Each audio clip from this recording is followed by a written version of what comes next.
ટેકનોલોજીના જમાનામાં દાહોદમાં અંધશ્રદ્ધાનું ઉદાહરણ જોવા મળતા આદિવાસી સમાજના જ આગેવાનોએ આ લોકોને આ પ્રકારની અંધશ્રદ્ધાથી દૂર રહેવાનો સંદેશ આપ્યો। એક આદિવાસી પરિવારના સભ્યનું 3 મહિના પહેલા અકસ્માતમાં ઈજા બાદ હોસ્પિટલમાં મૃત્યુ થયું। જોકે આત્મા દવાખાનામાં ભટકતી હોવાની દ્રઢ માન્યતા સાથે તેના સ્વજનો એક ભુવાને લઈ અને હોસ્પિટલ પહોંચ્યા, જ્યાં ભુવાએ ધૂણતા ધૂણતા જ એક સફેદ કપડામાં આત્માને બાંધી લીધી હોવાનો ડોળ કર્યો।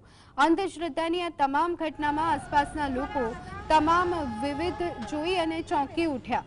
ત્યારે ભીલ સમાજ સુધારણા મંડળના અધ્યક્ષ તેમજ ડોક્ટરે આ લોકોને આ પ્રકારની અંધશ્રદ્ધામાં ન જોડાવા માટે અપીલ કરી હતી।